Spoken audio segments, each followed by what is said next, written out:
Alhamdulillahi Rabbil Alamin. Salatu wassalamu ala Rasulillah ma ba'd. Allahumma nas'aluka ilman nafi'an wa rizqan tayyiban wa amalan mutaqabbalan. Assalamualaikum warahmatullahi wabarakatuh. Alhamdulillah, di pertemuan kali ini kita akan melanjutkan tentang bagaimana sifat salat malam Nabi sallallahu alaihi wasallam. Yang sebelumnya kita telah jelaskan tentang tata caranya secara kaifiyah zahiriyahnya. Sekarang kita memperdalam isi di dalam salatnya. Biasanya Nabi sallallahu alaihi wasallam kalau di dalam salatnya kan masalah rakaatnya kita telah menjelaskannya, boleh dua, itu yang paling terafdalnya. Dan Nabi tidak pernah melewati dari kelakuan Nabi lebih dari 11 rakaat.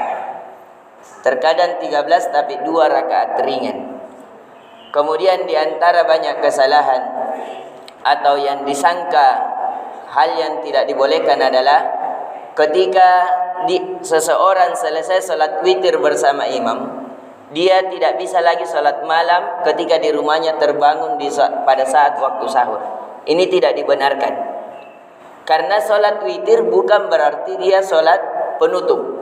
Witir itu dalam bahasa Arab artinya ganjil. Jadi masih boleh seseorang misalnya solat witir sama imam sampai selesai, kemudian di tengah malam dia bangun dan menginginkan solat kembali. Misalnya dia sudah berudu, dia mau solat dulu kemudian sahur, masih boleh. Banyak orang yang mengira kalau sudah solat sama imam dia tidak boleh solat lagi. Tidak. Adapun hadis dari Nabi sallallahu alaihi wasallam, hadisnya yang sahih, tapi mungkin tidak disertai dengan fikih memahami hadis, yang mengatakan bahwasanya jadikanlah solat malam terakhir kalian adalah solat witir. Ini benar, hadisnya sahih, akan tetapi dia tidak memahaminya dengan pemahaman para ahli hadis. Karena didapati Abu Bakar, Utsman dan Abu Hurairah itu melakukan salat witir sebelum tidur. Sedangkan Utsman bin Affan di akhir malam tetap juga salat malam. Begitu pula Abu Bakar. Kenapa? Karena orang witir di awal malam karena itu sebagai kehati-hatian. Khususnya kita kalau misalnya terlalu capek di malam hari, kita bisa tidur dulu sebelum tidur. Karena jangan sampai kita kesiangan dan tidak sempat witir, akhirnya kita kehilangan. Karena dalam mazhab Imam Ahmad bin Hanbal itu tidak mengambil sebagai orang yang paling adil ketika ia meninggalkan witir. Bahkan dalam mazhab Abu Hanifah, salah satu guru Imam Syafi'i, itu beliau mewajibkan menjadikan hak salat witir, saking ditekankannya itu salat witir. Tapi sekali lagi, salat selain daripada salat 5 waktu adalah salat sunnah. Itu yang terkuatnya dan dipilih oleh kebanyakan para ulama. Kemudian kita melihat, jadi kesalahan tadi katanya bahwasanya witir adalah penutup. Tidak, masih boleh orang salat. Yang dilarang adalah tidak bolehnya seseorang berwitir 2 kali. Sebagaimana hadis dari At-Tirmizi, An-Nasa'i, dan ini disahihkan oleh Syekh Albani rahimahullahu taala dalam kitabnya, bahwasanya la witrani fi lailatin, seseorang tidak boleh berwitir 2 kali pada satu malam. Ini yang tidak dibolehkan. Maka dari itu kalau orang misalnya tetap mau menjadikan witir di akhir malamnya, boleh dia misalnya sholat tarawih sama imam, dia tidak salam, imamnya salam, dia berdiri menggenapkan sholatnya. Misalnya witirnya 3 rakaat, dia tidak salam, langsung naik ke rakaat keempat, nanti dia witirkan akhirnya. Atau boleh juga dia salam sama imam, tapi nanti setelah solat ketika ia bangun sahur, dia melakukan dengan rakaat yang genap. Itu ada 2 cara, dan ini disepakati kebolehannya, tidak ada perselisihan di dalamnya. Jadi dibolehkan, akan tetapi yang tidak dibolehkan adalah witir 2 kali.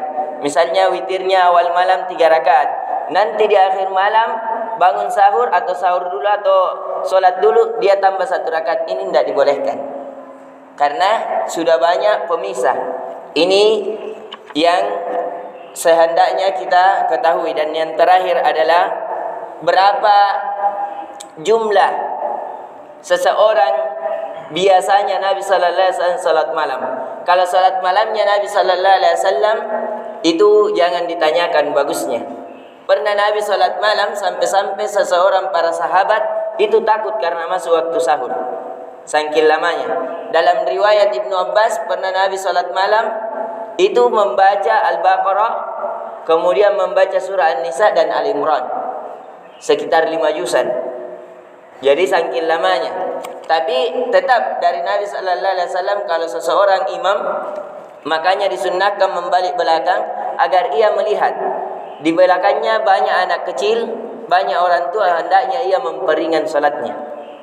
Kecuali kalau ada kesepakatan, misalnya target kita Ramadan hatam, berarti 1 juz 1 hari kalau ada kesepakatan. Tapi kalau tidak, tetap seorang imam sesuai dengan kadar kemampuan jemaahnya memperingan berapa peringannya. Dan yang terbaiknya dalam bahwasanya man shalla fi lailatin bi mi'ati ayatin lam yuktab minal ghafilin.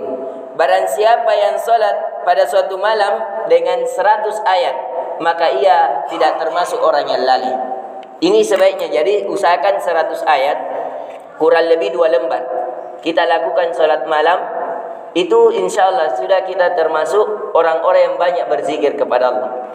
Sebagaimana dalam wa bi mi'atain ayatin fa innahu yuktab minal qanitinal mukhlisin. Barang siapa yang salat malam dengan 200 ayat, maka ia sudah termasuk, sudah dituliskan orang-orang yang sangat taat kepada Allah dan orang-orang termasuk orang-orang yang ikhlas kepada Allah. Dan ini juga yang hadis dari tentang Nabi Daud alaihi salam. Hadisnya dari Abdullah bin Amr yang disahih dalam riwayat Bukhari dan Muslim, Abu Daud, An-Nasai dan Ibnu Majah. Ahabbus siyam ilallah siyamu Daud. Puasa yang dicintai, yang paling dicintai oleh Allah Azza wa Jalla adalah puasanya Nabi Daud. Bagaimana puasanya Nabi Daud? Beliau berpuasa sehari, berbuka sehari. Kana yasumu yauman wa yuftir yauman. Ini dia, beliau berpuasa sehari dan berbuka sehari. Wa ahabbus shalat ilallahi salati Daud. Dan salat yang paling dicintai oleh Allah adalah salatnya Nabi Daud. Bagaimana salat malamnya Nabi Daud? Ini yang sehendaknya kita lakukan. Kana yanamu nisful lail. Biasanya beliau tidur di separuh malam. Jadi beliau ini sudah sholat isya langsung tidur separuh malam. Jadi kalau kita dari jam 6 sampai jam 6 kembali pagi atau jam 5, berarti kurang lebih 11 jam. Setengahnya 5 jam setengah. Berarti beliau tidur bangun di sekitar jam 12 atau setengah 12. Kemudian beliau berdiri sholat. Wa yaqumu thulutsahu wa yanamu sudusahu. Beliau bangun mengambil sepertiga waktunya, jadi sekitar 2 jam. Jadi beliau sholat dari jam 12 sampai jam 2 malam atau lebih dari sedikit, jam-jam 3. Kemudian beliau lagi tidur supaya memiliki kekuatan untuk menjemput sholat subuh. Ini sholat yang terbaik, yaitu sholat yang paling dicintai. Kenapa? Karena tubuh kita memiliki hak, yaitu istirahat. Istri kita memiliki hak, yaitu dilayani. Kapan dilayani kalau Ramadan? Di malam hari. Sehingga ada pernah orang datang kepada Aisyah radhiyallahu anha, 3 orang, mengatakan bagaimana solatnya Nabi, bagaimana ibadahnya Nabi. Aisyah kabarkan begini. Maka dia berjanji, saya akan puasa, tidak pernah berbuka. Yang satu mengatakan saya akan solat malam, tidak pernah tidur. Yang satu mengatakan saya akan taat beribadah dan tidak menikah. Langsung Nabi marah. Ketika pulang, Aisyah mengabarkan kepada Nabi, Nabi langsung naik ke mimbar. Wallahi demi Allah, saya adalah orang yang paling bertakwa di antara kalian. Saya puasa dan saya berbuka. Saya sholat dan saya tidur dan saya menikah. Barang siapa yang tidak mencontohi sunnahku, kata Nabi, maka dia bukan dari golonganku. Artinya semuanya punya hak yang harus kita berikan. Hak untuk tidur harus kita berikan. Hak untuk kita berbuka harus kita berikan. Jadi tidak boleh berpuasa bersambung. Misalnya puasa terus, tidak boleh. Kenapa? karena itu bukan memperbaiki kesehatan kita, bahkan merusak. Sedangkan agama ini turun untuk memberikan kemudahan dan memberikan manfaat dan mengangkat mudarat. Semoga bermanfaat. Insyaallah di pertemuan selanjutnya kita akan mempelajari tentang malam Lailatul Qadar, kemudian kita mempelajari tentang zakat, kemudian kita mempelajari tentang penyembelihan. Bagaimana menurut Islam sesuai dengan Al-Quran dan Sunnah yang dipahami oleh para ulama mazhab yang menjadi rujukan.